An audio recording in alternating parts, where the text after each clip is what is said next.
कि राजराजेश्वरी माता जी का जो मंदिर है वो एक शक्तिपीठ है, इसके बारे में थोड़ा बताइए कि क्या है। हमारे सनातन धर्म में 4 शंकराचार्य जी भारत देश में विद्यमान हैं और उनके द्वारा ही 52वीं शक्तिपीठ के रूप में मातेश्वरी के इस अंग को प्राथमिकता दी गई और 52वीं शक्तिपीठ के रूप में उसे विद्यमान बताया गया।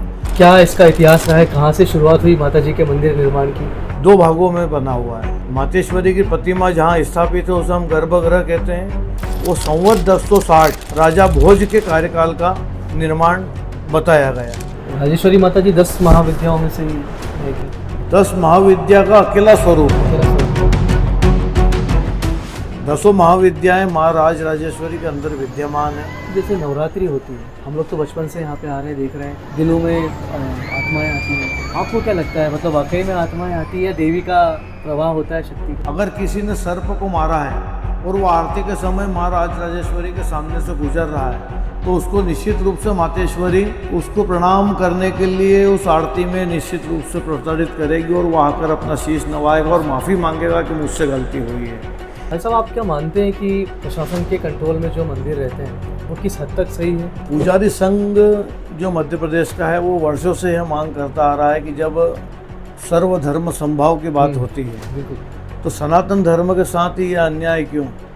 हम अन्य धर्मों के धार्मिक स्थलों पर जब ताले नहीं लगा सकते हैं तो सनातन धर्म के मंदिरों पर क्यों? लेकिन मेरा आपके माध्यम से यही निवेदन है कि सभी धर्म के साथ एक जैसा न्याय हो। चिल्ला नदी हमारी है, इसका जो हमारा जो संबंध है राजराजेश्वरी माता जी से रहा है, तो ये चंद्रभागा जो हम देखते हैं इसका भी कहीं उल्लेख हमको देखने को मिलता है। ऐसा माननीय शंकराचार्य जब शाजापुर पधारे उन्होंने कोणार्क का वर्णन इसीलिए किया है कि वहाँ जो शक्तिपीठ है वहाँ इसी प्रकार से चंद्रभागा आकार में ही नदी निकली है, जिससे उन्हें ये प्रेरणा मिली कि इसके पास में जो देव स्थान है वो निश्चित रूप से माँ राजराजेश्वरी का स्थान है।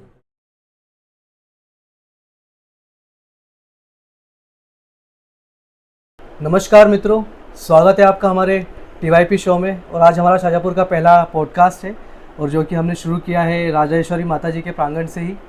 और हमारे समक्ष आज हमारे जो गेस्ट हैं वो है आशीष नागर जी, जो कि सर्व हिंदू उत्सव समिति संघ के अध्यक्ष भी हैं, साथ ही साथ प्रधान पुजारी भी हैं मंदिर के। नमस्कार।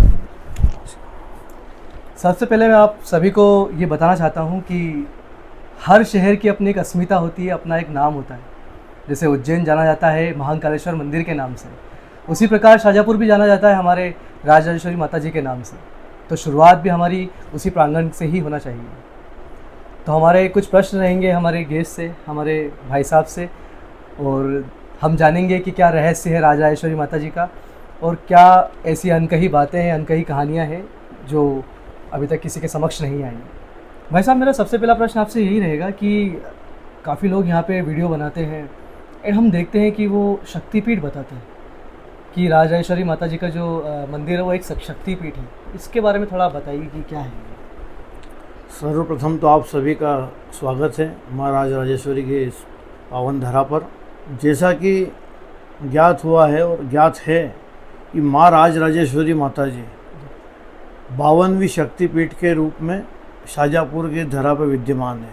हमारे पुराणों के अनुसार राजा दक्ष ने जब यज्ञ किया और माता सती को और शंकर जी को वहाँ पर आमंत्रित नहीं किया था, लेकिन बाल हट करके माता सती जब राजा दक्ष के उस यज्ञ में पहुँची वहाँ पर भगवान शिव का अपमान किया गया।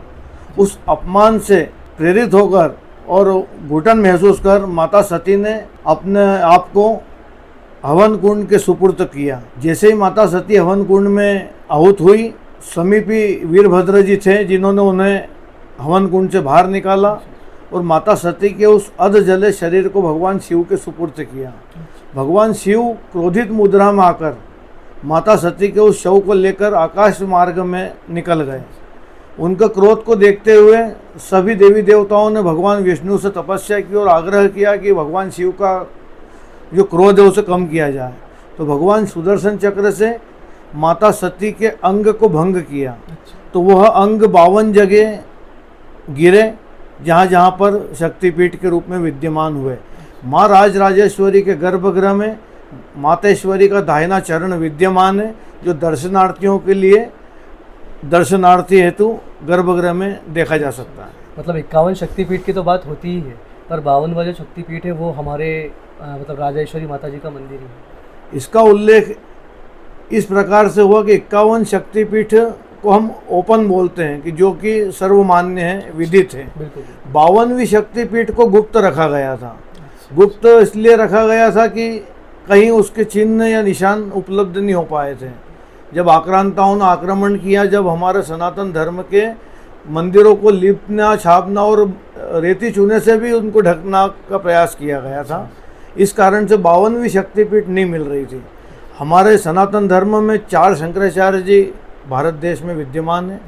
उन चारों ने सन 85 से लेकर इंकाणु बाणु तक माँ राजराजेश्वरी मंदिर का भ्रमण किया, यहाँ पर पूजन किया और उनके अनुसार शांति स्वरूपानंद जी ने यहाँ पर 10 दिन रुककर शाजापुर में माँ राजराजेश्वरी मंदिर पर उन्होंने पूरी प्राण प्रतिष्ठा के साथ माँ राजराजेश्वरी के मंदिर के समीप ही श्री अनंत कोटि ब्रह्मांड नायिका पराभट्टारिका भगवती ललितांबा महा त्रिपुर सुंदरी मातेश्वरी के छोटे मंदिर में उनकी मूर्ति की प्राण प्रतिष्ठा कर स्थापना की। शाजापुर में भी मतलब शंकराचार्य आए हैं जी, शंकराचार्य जी आए और 10 दिन यहाँ पर रुके और उनके द्वारा ही 52वीं शक्तिपीठ के रूप में मातेश्वरी के इस अंग को प्राथमिकता दी गई और 52वीं शक्तिपीठ के रूप में उसे विद्यमान बताया गया। उन्होंने ये भी कहा कि स्कंद पुराण में भी इसका उल्लेख है कि जैसे कोणार्क में चंद्रभागा नदी के किनारे पर स्थान है और वहीं से उनको ऐसी प्रेरणा मिली थी कि ऐसा ही स्थान जो 52वीं शक्तिपीठ है वहाँ होना चाहिए। तो आप देख सकते हैं कि माँ राजराजेश्वरी मंदिर के पीछे हमारी जो चिलर नदी है वो चंद्राकार में है। वो चंद्राकार में होने के साथ ही उस चंद्र के मध्य और सनातन धर्म के अनुसार जो शमशान घाट हुआ करता है वो उस चंद्र में दिखता है। और मंदिर के पीछे ही बाबा मंगलनाथ का स्थान है, जिनके शिवलिंग को हमारे सनातन धर्म की जो चीता हम जो दाह संस्कार कहते हैं वो दिखती है। इस प्रकार से उनको बहुत सारी चीज़ें यहाँ पर उपलब्ध हुई और जब उन्होंने अवलोकन किया और मातेश्वरी का यहाँ चरण पाया गया तो 52वीं शक्तिपीठ के रूप में उन्होंने यहाँ पर इसको मान्यता प्रदान की। ये तो बहुत बड़ी बात है कि शाजापुर में भी कभी शंकराचार्य जी इस पावन धरा पे उनके भी चरण स्पर्श हुए। और चिलर नदी का भी इतना बड़ा इतिहास रहा है, मतलब वो भी कहीं ना कहीं मतलब इस प्रकार की चीज़ों में संलिप्त रही है। चिलर नदी जो कि आज हम देखते हैं कि जिसका काफ़ी ख़राब अभी पूरा रहा है, उसको हम कभी मतलब वो पौराणिकता से भी जुड़ी हुई है काफ़ी हद तक, पर आज उसका जो स्वरूप है वो ज़्यादा छिन्न भिन्न हो चुका है। तो उसके लिए भी अब प्रशासन से हमारा निवेदन है कि वो काम करे। पर ये जो चिलर नदी है इसका जो उद्गम है वो एक छोटी भेरछी करके जगह से है। तो ये जो चिलर नदी हमारी है इसका जो हमारा जो संबंध है राजेश्वरी माता जी से रहा है, तो ये चंद्रभागा जो हम देखते हैं इसका भी कहीं उल्लेख हमको देखने को मिलता है। ऐसा माननीय शंकराचार्य जब शाजापुर पधारे उन्होंने कोणार्क का वर्णन इसीलिए किया है कि वहाँ जो शक्तिपीठ है वहाँ इसी प्रकार से चंद्रभागा आकार में ही नदी निकली है और उसी के आधार पर शाजापुर का भ्रमण करने के लिए वो यहाँ उपस्थित हुए थे, जिससे उन्हें ये प्रेरणा मिली कि इसके पास में जो देव स्थान है वो निश्चित रूप से माँ राजराजेश्वरी का स्थान है। बाकी मेरा अगला प्रश्न फिर आपसे यही रहेगा कि क्या इसका इतिहास रहा है, कहाँ से शुरुआत हुई माता जी के मंदिर निर्माण की? माँ राजराजेश्वरी के जिस प्रकार से मैंने मातेश्वरी का मूर्ति की और यहाँ की प्राण प्रतिष्ठा के बारे में आपको अवगत कराया, मातेश्वरी का मंदिर 2 भागों में बना हुआ है। मातेश्वरी की प्रतिमा जहाँ स्थापित है उसे हम गर्भगृह कहते हैं। वो संवत 1060 राजा भोज के कार्यकाल का निर्माण बताया गया है। उसके साथ ही जहाँ सभा मंडप हुआ करता था उसको संवत 1734 में सिंधिया घराने के द्वारा बनाना दर्शाया गया है। जो शिलालेख मिले हैं उसमें इस चीज़ का उल्लेख है। साथ ही वर्तमान समय में जो संवत 1734 का सभा मंडप था वो जीर्ण शीर्ण होकर पानी के मौसम में दर्शनार्थियों को काफ़ी दिक्कत का सामना करना पड़ता था, इसलिए यहाँ कर माननीय लोकल जो हमारे विधायक जी हैं अरुण भीमावत जी, उनके द्वारा राशि स्वीकृत कर वर्तमान में सभा मंडप का कार्य निर्माणाधीन रूप से जारी है। सिंधियाओं ने भी यहाँ पर सिंधियाओं का ही टाइम था यहाँ पे एक समय, तो माधव महाराज जी थे, उन्होंने काफ़ी कंस्ट्रक्शन बहुत सारे पब्लिक वेलफेयर के काम भी किए थे। तो उन्होंने भी मंदिर के लिए मतलब सिंधिया महाराज जी जो हमारे माधवराव जी सिंधिया हैं उन्होंने भी मंदिर के लिए कुछ किया है? निश्चित रूप से यह ग्वालियर स्टेट के अंतर्गत ही शाजापुर जिला भी आता था और यहाँ पर शासन के अधीन या शासकीय तौर पे जिसको मान्यता प्राप्त हुई है उसको सिंधिया घराने के द्वारा कहीं ना कहीं हर प्रकार की मदद मिलती थी। इसी संबंध में जो सभा मंडप का निर्माण मैंने संवत 1734 में बताया है, वो सिंधिया घराने के द्वारा ही सभा मंडप का जीर्णोद्धार और निर्माण किया गया था। उसके साथ ही शाजापुर में माँ राज राजेश्वरी मंदिर को 4 बीघा 2 बिस्वा जमीन और एक बावड़ी भी उस समय उपलब्ध कराई गई थी, जो वर्तमान में भी मंदिर परिसर में उपस्थित है। और वहाँ पर उसी परिसर में चैत्र की नवरात्रि में मेला लगाया जाता है।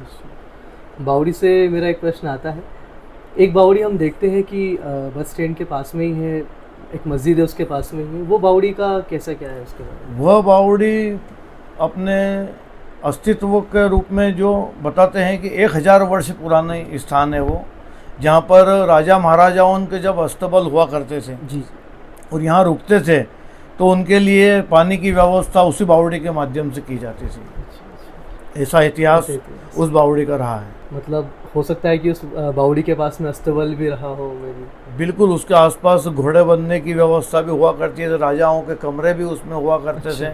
बावड़ी के अंदर? बावड़ी के अंदर ही। मतलब वो ऐसी बावड़ी थी जहाँ पे रुक भी सकते थे? हाँ जी, पूरा अस्तबल के साथ, और पूरी एक जो आती है टीम उनकी, वो पूरी इस प्रांगण में रुकी, ऐसा बताया गया। मतलब अगर अभी उसको उस पर काम किया जाए तो शायद हो सकता है कि वो स्ट्रक्चर वापस से बाहर भी आए। जी, उसका 2-3 बार उसका प्रशासन के द्वारा देखा भी गया है, पर अब उसकी जो कि समय के साथ चलता गया, अब पानी तो उसमें भरपूर मात्रा में अभी भी उपलब्ध है। जैसे आपने सभा मंडप के बारे में बताया था, हमने कुछ कहीं एक आर्टिकल में ये भी पढ़ा था कि उसका सभा मंडप का जो डिज़ाइन है वो अपने जैसे कि साइड में जो अपना भीम घाट है उसके पास में एक छतरी है, उस छतरी के जैसे ही है वो, ऐसा कुछ।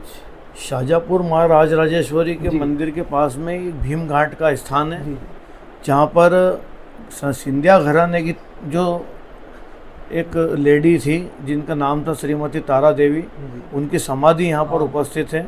और वहाँ का जो डिजाइन है उन समाधि के अंदर की, वो माँ राज राजेश्वरी का जो सभा मंडप था जी। उसके पिल्लर की डिजाइन और उस अभी वर्तमान में स्थित समाधि की डिजाइन, वो हमारे दोनों की सेम एक ही कलाकार के द्वारा बनाई हुई दर्शाती है। मैं अपने श्रोताओं को बताना चाहता हूँ कि जिस ताराबाई की हम बात कर रहे हैं वो ग्वालियर स्टेट की राजमाता रही हैं और जयाजी सिंधिया जी की माताश्री भी रही हैं वो, और सबसे बड़ी बात है कि वो एक वीरांगना भी रही हैं।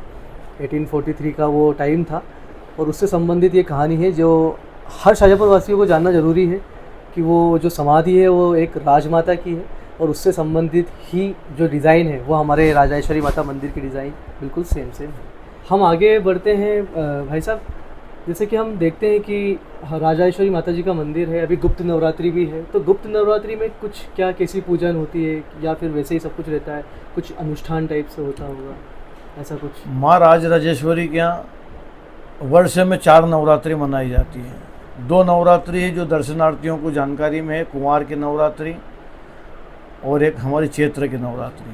लेकिन 2 नवरात्रि गुप्त नवरात्रि के रूप में आती है, जिसको तांत्रिक दृष्टिकोण से और पूजन पाठ की दृष्टि से बहुत विशेष महत्व बताया गया है। माँ राज राजेश्वरी का भी त्रिकाल पूजन होकर मातेश्वरी का प्रतिदिन श्रृंगार किया जाता है।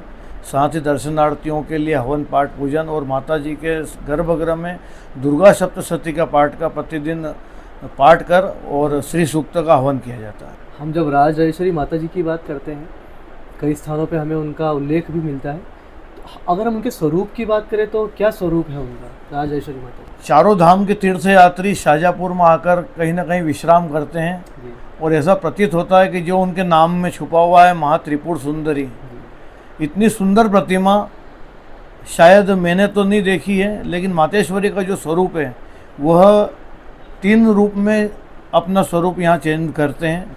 सुबह मातेश्वरी बाल रूप में रहती है, दोपहर में मातेश्वरी का यौवन रूप रहता है और शाम को वृद्धावस्था रहती है। जो भक्त यहाँ पर इतने प्रकार के हैं जो तीनों स्वरूप के दर्शन करने भी मातेश्वरी के प्रांगण में आते हैं, जी। उन पर मातेश्वरी की असीम कृपा रहती है। उनकी जो मनोकामना रहती है निश्चित रूप से मातेश्वरी पूर्ण करती है।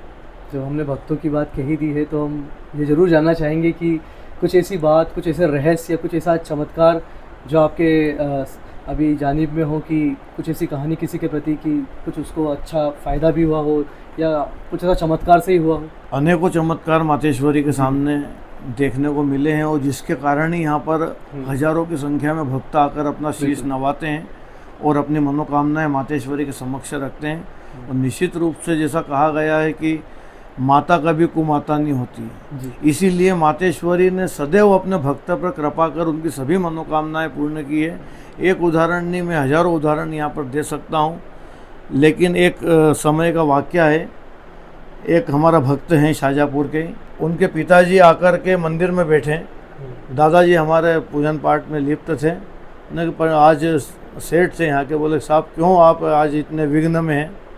उन्होंने कहा मेरे बच्चे को कैंसर बता दिया है। बोले किसे बता दिया? बोले वहाँ फलाने ने बता दिया। दादा ने भभूति उठाकर उनको दी और जब वो वापस गए तो भगवान का ऐसा आशीर्वाद रहा कि उनकी जो रिपोर्ट है उसमें किसी प्रकार की कोई बीमारी नहीं पाई गई।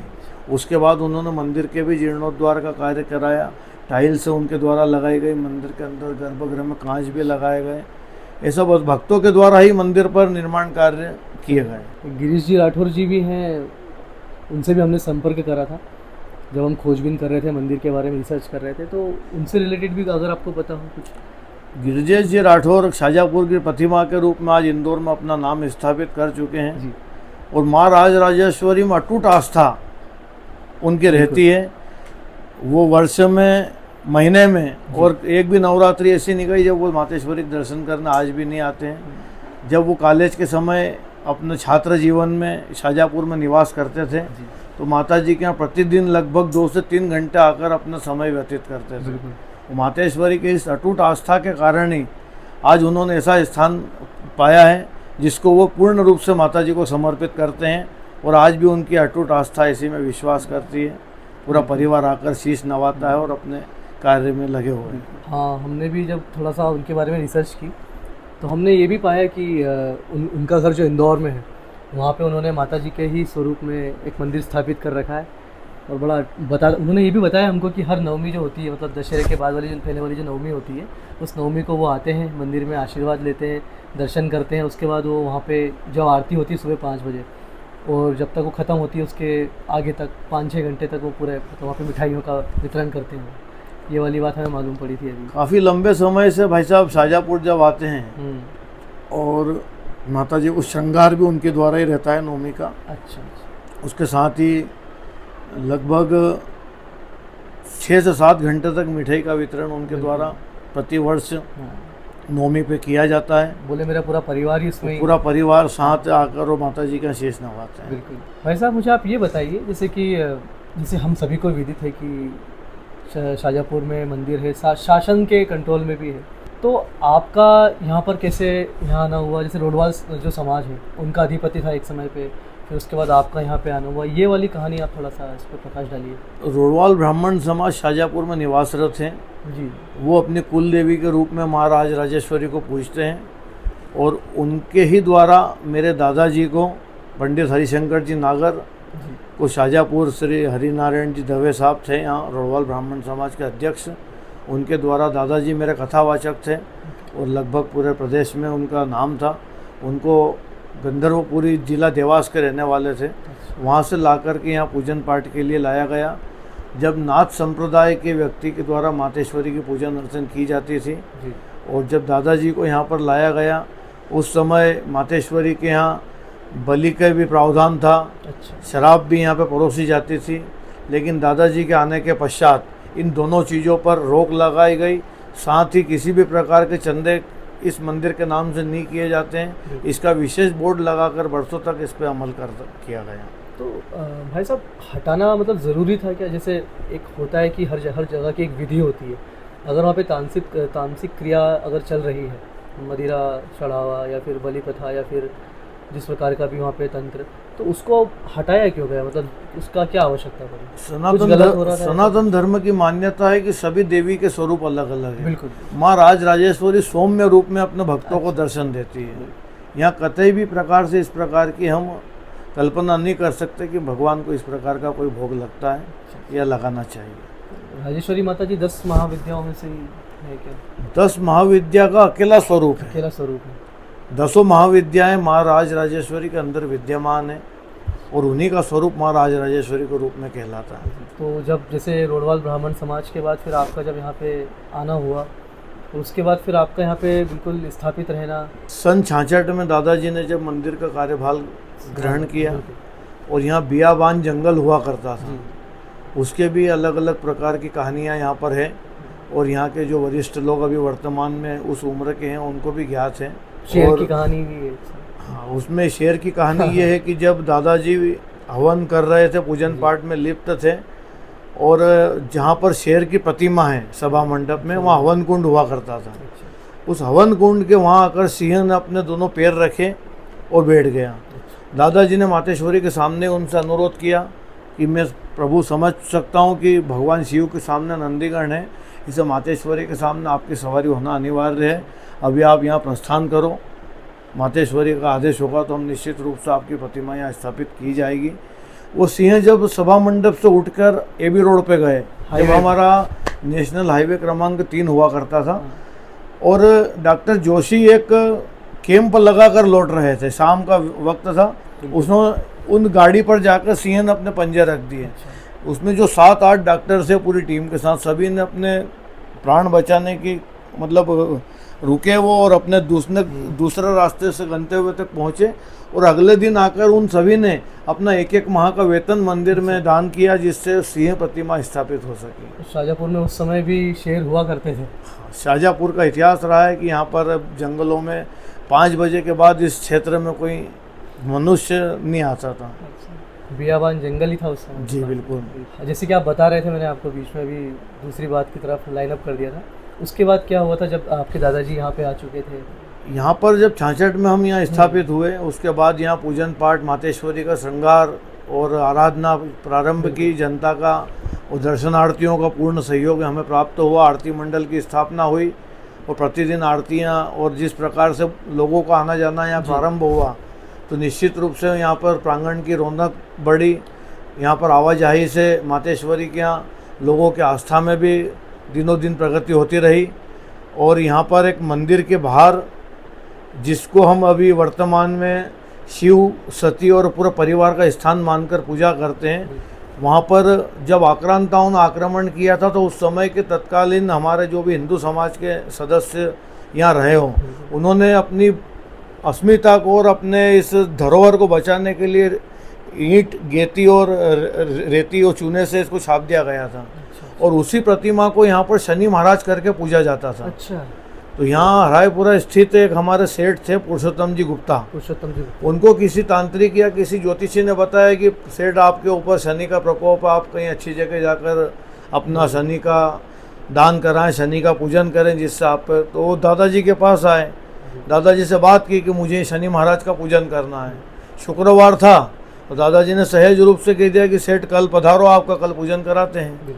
रात्रि में जब दादाजी विश्राम कर रहे थे, तो उन्हें स्वप्न आया कि मैं शनि महाराज नहीं हूँ, मुझे दर्शनार्थ निकालो। दादाजी ने स्वप्न में ही क्वेश्चन किया कि मैं कैसे मान लूँ कि आप शनि महाराज नहीं हो, मैं कैसे जवाब दूंगा। और सुबह प्रातः हुई, आरती हो रही थी, आरती जब दादाजी करने गए उस स्थान की, शनि महाराज की, तो वहाँ एक चूहे ने बिल बनाया। वो बिल बनाया, जब उसको टार्च से देखा गया तो भगवान शिव का चेहरा उसमें दिखाई दिया। फिर प्रशासन को अवगत कराया, और यहाँ स्थानीय लोगों के सहयोग से जब उस टीले को हटाया, तो उसमें भगवान शिव, माता सती अपने कंधे पे है, गणेश जी है, रिद्धि सिद्धि है, कार्तिक जी है और वीरभद्र जी, और उनके सभी के वाहन, ये सब वहाँ से खुदाई में प्राप्त हुए। एक ताम्रपत्र प्राप्त हुआ, एक चिमटा मिला, एक त्रिशूल मिला, और उसके आधार पर ही फिर 10 फीट जाकर लिखा जो था, उसकी खुदाई की गई, तो मातेश्वरी का दाहिना चरण वहाँ पर पाया गया। जो मूर्ति है शिव जी और पार्वती जी की, वो उमा शंकर उसको नाम बोलते हैं, उमा शंकर की ही प्रतिमा है, और उसके पीछे की एक कहानी है, थोड़ा सा साझा कर देता हूँ मैं। मतलब ऐसा बोलते हैं कि एक समय बहुत सारे जो साधु थे वो बैठे हुए थे, और शिव जी उनको ज्ञान दे रहे थे, तो अंदर माता सती जो थी, पार्वती माता जी जो थी, वो वहाँ पे अपना श्रृंगार कर रही थी। तो उनको बड़ा बुरा लग रहा था कि जो शिव है हमारे पास तो आ ही नहीं रहे हैं, हमसे बात ही नहीं कर रहे हैं, वो तो साधुओं से बात कर रहे हैं। तो वो एकदम से आई, उन्होंने बोला कि शिव आप थोड़ा हमें भी देखिए, हमारी तरफ भी देखिए। बोले हम क्या देखें, अभी हम लीन हैं बात करने में। तो उन्होंने बोला कि नहीं नहीं, ये तो गलत बात है। तो उन्होंने फिर पार्वती को बुलाया और उनको बिठाया यहाँ पे, और तब जाके उनसे बोला कि देखो अब देखना ही है तो अब देखो ऐसे। तो उनका मुँह भी थोड़ा इस तरीके से रहता है। ये शिव पार्वती का एक कहानी है, एक हम बोल सकते हैं कि जो उमा महेश्वर शंकर की जो मूर्ति है उसके पीछे का एक ये कहानी, छोटा सा मैंने बता दिया आप लोगों को। तो वो आज भी हमारे, जब भी हम मंदिर के अंदर जाते हैं तो वो हमें दिखती है। आपने जो कहानी बताई वो बिल्कुल सत्य है, लेकिन मातेश्वरी जो पार्वती है जी। उसके पहले माता सती थी। बिल्कुल बिल्कुल सही। तो सती माता का जो शाजापुर महाराज राजेश्वरी मंदिर में जो चिन्ह चित्रांकन मिला है वो इस प्रकार से है कि जब वीरभद्र ने उनके शरीर को शंकर जी को सौंपा तो शंकर भगवान ने उनका हाथ अपने सिर पे से लेकर उनको उठाए हुए हाँ, हैं। वो दृश्य है कि जहाँ अंग भंग हुए उस समय माता सती का जो दृश्य है वो उसमें दर्शाया गया है। भाई साहब एक बात तो थी कि बलि प्रथा के प्रति आपका क्या विचार है? बलि प्रथा में आप अपना वक्तव्य बताइए। सनातन धर्म में शुरू से ही इसका विरोध रहा है जी। क्योंकि हम लोग किसी को मिटाने में विश्वास नहीं करते हैं, सदैव किसी का सहयोग करना ही हमारी परंपरा है। इसलिए बलि प्रथा का सनातन के अनेक धर्म में और अनेक जगहों पर इसका विरोध किया गया है, लेकिन कहीं कहीं परंपरा है कि हमारी जो मान्यता है कि हम मान कर लेते हैं, वो मान की पूर्ति होती है, तो कहीं कान काट के रवाना कर दिया जाता है, कहीं कुछ है। लेकिन अपन अगर परसेंटेज पे जाएंगे तो 90% इसको बंद कर दिया गया है। बिल्कुल। 10% अभी कहीं ना कहीं देश में इसका लागू है। चलो भाई साहब, अगला प्रश्न मेरा आपसे यही रहेगा। मुझे बस ये जानना था कि जैसे नवरात्रि होती है, हम लोग तो बचपन से यहाँ पे आ रहे हैं, देख रहे हैं, दिलों में आत्माएं आती हैं। आपको क्या लगता है, मतलब वाकई में आत्माएं आती है या देवी का प्रवाह होता है, शक्ति का? माँ राज राजेश्वरी की आरती पूरे देश में प्रसिद्ध है। यहाँ पर हजारों लोग आकर के नवरात्रि में अपना शीश नवाते हैं और आरती में उपस्थिति दर्ज कराते हैं। उसी आरती में लगभग 70 से 80 संख्या में जो आपका प्रश्न है वो सब डील में इनको आते हैं। इस सभी का अलग अलग तात्पर्य है। अगर किसी ने सर्प को मारा है और वो आरती के समय माँ राज राजेश्वरी के सामने से गुजर रहा है तो उसको निश्चित रूप से मातेश्वरी उसको प्रणाम करने के लिए उस आरती में निश्चित रूप से प्रताड़ित करेगी और वो आकर अपना शीश नवाएगा और माफ़ी मांगेगा कि मुझसे गलती हुई है। इसी प्रकार हम कह सकते हैं कि बुरी बलाएं कि हमको ज्ञात ही नहीं है और हमारा हाथ से ऐसा कार्य हो गया जो हमको प्रतीत नहीं है, तो वो हमारे शरीर में उस दिन आती है, जिसको तंत्रिक और अन्य विद्याओं से हम पूछते हैं कि कैसा ही तो शरीर में, और उसका निराकरण पंडित पुजारियों द्वारा किया जाता है। इसी प्रकार का दृश्य शाजापुर में भी हमारे मंदिर पर सन 85 में देखा गया। शिवपुरी निवासी एक महिला है जो 2015 तक प्रति नवरात्रि में यहाँ पर आकर शीश नवाया। 2085 में उनको परिवार के द्वारा यहाँ लाया गया था। 1985। और जब वो शाजापुर आए तो उनको आरती में बैठे वो, और आरती में उनको अचानक दिल में आए, और नौमी का दिन था, नौमी के दिन महायज्ञ होता है उसमें, तो वो अग्निकुंड में कूदने का प्रयास करने लगे। अच्छा। परिवार वाले घबराए, दादाजी को लेकर आए, उनने पंडित जी बचाओ हमारे बच्चे को। दादाजी ने जब उनकी उंगली पकड़ी, उनसे बातचीत करना शुरू करा, तो उन्होंने एक किस्सा सुनाया था जो हमको आज तक ज्ञात है कि वो जो महिला थी उससे पूछा कि कौन है तू शरीर में, तो उसने की कि मैं एक बुजुर्ग महिला का नाम लिया उन्होंने। हाँ। तो बोले इसके शरीर में तू क्या कर रही है? बिल्कुल। तो बोले अस्पताल में 2 पलंग लगे थे, एक पलंग पे ये बैठी थी, एक पलंग पे मैं थी। इसके लिए कुछ सामग्री आई थी जो मैंने इससे मांगी और इन्होंने मुझे धुतकारते वो सामग्री को देने से मना किया, और उसके 5 मिनट बाद मेरे प्राण निकल गए। तो मैं इसको लेकर के जाऊंगी। जब उसको ये चीज़ जानकारी मिली, दादाजी ने उस चीज़ को अपने पूजन पाठ से भ्रम को मिटाया और उसको अपने आत्मा को रवाना किया। और जब उस महिला को उस शरीर से मुक्ति मिली तो प्रतिदिन वो हर नवरात्रि में आकर मातेश्वरी के सामने उन्होंने शीश नवाया और अपने आप को धन्य माना। इस प्रकार से ही जो हमारे लोगों के दिल में कहते हैं माता जी वास करती है, ये मातेश्वरी के 1600 पटरानियों का एक दासियाँ जो रहती है उनका अंश रहता है, योगिनी जिसको हम कह सकते हैं। अगर हम पूजा पाठी हैं, वो पूजन पाठ में भी हमसे कहीं ना कहीं गलती हो जाती है, क्योंकि ऐसा माना गया है कि मातेश्वरी का पूजन करना बहुत सही और सिद्धांत के कारण ही संभव हो सकता है। तो कहीं ना कहीं उसमें त्रुटि हो जाती है, जिससे वो चीज़ हमें शरीर में आती है। लेकिन चूंकि हम पूजा पाठी हैं और उन माता जी के अंश को हमने पूजा पाठ के माध्यम से स्वीकार किया हुआ है, तो उनके मुख से सच्ची बातें निकलती और कहीं ना कहीं उसको भविष्य का पता लगाया जा सकता है। ऐसा जैसे कि 10 महाविद्याओं का स्वरूप है हमारी माता, तंत्रों वाली बात भी यहाँ पे हुई है, पीछे शिव जी का वास भी है, भूत प्रेत से रिलेटेड कुछ घटनाएं हमारे यहाँ पे हुई हैं? ये स्थानीय कुल मिलाकर के कुछ तो ऐसा पता चला था कि 80 के बाद में यहाँ पर थोड़ा आवागमन भी बढ़ा अच्छा अच्छा और यहाँ पर नगर पालिका ने भी फिर मेला लगाना प्रारंभ किया। शासन के अधीन में भी ये सन 81 में आया। बिल्कुल उसके पहले जब बियाबान जंगल था तो अनेक प्रकार की गतिविधियाँ और ऐसे दृश्य यहाँ हमारे परिवार को देखने को मिले। अच्छा अच्छा कई बार हमें और हमारे परिवार को ऐसे दृश्य दिखे जिसको बताना उचित नहीं है, लेकिन छोटी छोटी कन्याओं के रूप में कितनी बार मातेश्वरी ने दर्शन दिए। अबोध रूप से एक हाइटेड जिसको हम कह सकते हैं 8 फीट का कोई व्यक्ति हो, अजला शरीर हो, इस प्रकार से घटना मंदिर पर हुई। वो डंडे से मारने वाला हाँ, कुछ वो एक मैंने सुना था कहीं। मेरे परिवार के सदस्य, क्योंकि घर उस समय छोटा हुआ करता था, गर्मी की छुट्टियां थी, घर वहीं पे ही था प्रांगण में? मंदिर के जस्ट सामने जहाँ अभी वर्तमान में दीप मालिका है, अच्छा अच्छा वहाँ पर परिवारजन गर्मी की छुट्टियों में बाहर ही सो रहे थे। हमारे फूफा जी थे, उनके ऊपर आकर के एक व्यक्ति बैठ गया अच्छा और उनका गला दबाया। जब गला दबाया तो चिल्लाए, तो पास में मेरे अंकल उनके पास ही विश्राम कर रहे थे, उन्होंने आके उनको, लेकिन उसको कुछ भी टच समझ नहीं कर पा रहे थे। मेरे पिताजी, दादाजी, लगभग 8 लोग ने आकर को उसको लठ से मारने का प्रयास करा, पर वो इतना सा भी हिलने को तैयार नहीं था। जैसे ही उसको फिर ज़्यादा प्रताड़ित हुआ तो वो कूद के माताजी का जहाँ शरण था वहीं गया और अंदर जाके छिपा। तो ऊपर जो हम पटिया लगाते थे, हाँ वो पटिया पे 8-10 लोग जाके बैठ गए कि प्रशासन को अवगत कराएं, पुलिस को बुलाएं, क्या मालूम कौन है। और उसमें इतनी शक्ति थी कि उसने जब पटिया को मारा तो सभी 10 दिशाओं में 10 आदमी जाके गिरे और वो शमशान तरफ जाके गायब हो गया। बस। तो ऐसी गतिविधि भी देखने को मिली और अनेक बार इस प्रकार की माताश्वरी के आसपास तो खैर आना संभव नहीं है, लेकिन उनके ही कोई अंश होंगे जो वहाँ तक आने का प्रयास किया। भाई साहब, शासन के अंतर्गत कब आया था हमारा मंदिर? सन 81-82 में शासन ने यहाँ अपने ताले लगाए। उसके पहले रोहवाल ब्राह्मण समाज और हमारे पास भी लगभग 15 वर्ष तक पुजारी के अधीन रहा। भाई साहब, आप क्या मानते हैं कि प्रशासन के कंट्रोल में जो मंदिर रहते हैं वो किस हद तक सही है?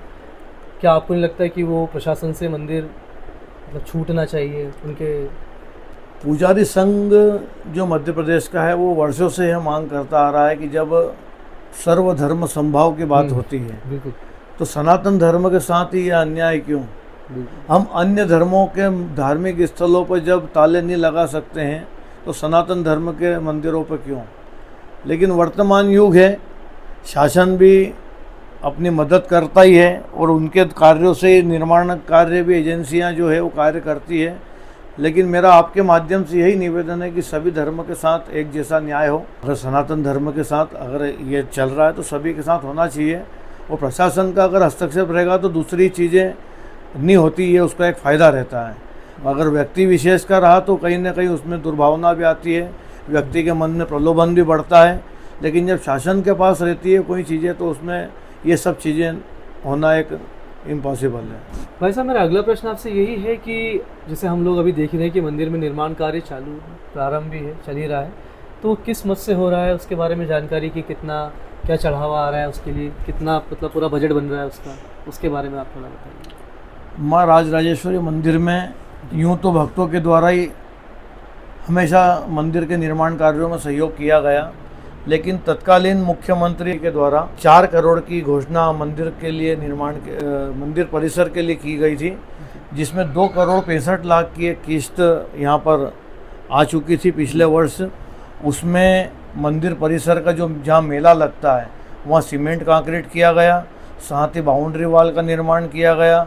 माली समाज के जो लोग हमारे यहाँ मंदिर परिसर में फूल और अन्य प्रसाद विक्रय करते हैं उनके लिए दुकान बनाकर निर्माण कर उनको सौंपी गई। साथ ही संत निवास के लिए 3 कमरे बनाए गए। इस प्रकार से 2 करोड़ 65 लाख में मंदिर परिसर में यह अद्भुत निर्माण कार्य किया गया। साथ ही एक मंदिर के सामने आप डोम को देखते हैं और डोम बंगलामुखी में पहले बना, उसको देखकर यहाँ पर भी भक्तों के बीच चर्चा हुई। हमने स्थानीय सांसद महेंद्र सिंह जी सोलंकी से भी अवगत कराया, उन्होंने उस डोम के निर्माण में अपनी ओर से 15 लाख रुपए की राशि दी। धर्मस्व मंत्री आदरणीय उषा ठाकुर जी थी, उनको हम मंदिर पर लाए, उनसे बात की, 30 लाख रुपए उन्होंने धर्मस्व विभाग से दिए। इस प्रकार से डोम का निर्माण संपन्न हुआ। फिर हमारे वर्तमान विधायक अरुण भीमावत जी 2023 में बने। उन्होंने सर्वप्रथम तो जो सभा मंडप का मैंने पहले जिक्र किया था, जीर्ण शीर्ण अवस्था में था, उसके निर्माण के लिए 1 करोड़ रुपए की राशि अपनी निधि से दी। साथ ही डोम को बनाने में कुछ राशि की आवश्यकता पड़ रही थी, तो 28 लाख रुपए और उन्होंने डोम निर्माण में दिए।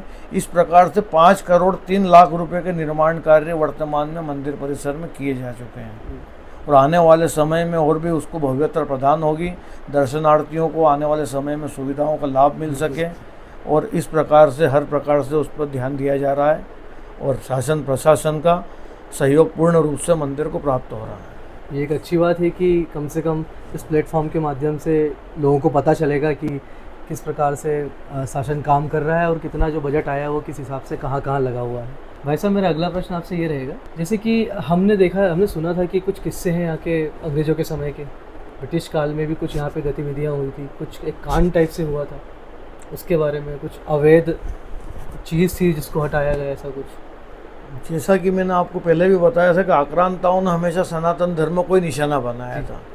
उसी प्रकार से जब एक 47 के पहले कोई टोली यहाँ आकर रुकी होगी, जिसको ब्रिटिश सरकार के द्वारा निशाना बनाकर और उन पर हमला किया गया, उसमें कुछ दूसरे समाज के लोग भी थे, उनको उसी समय यहाँ पर दफना दिया गया था और उसी को बाद में आने वाले लोगों ने अपने धर्म का स्थल मानते हुए पूजन पाठ प्रारंभ कर दिया जी।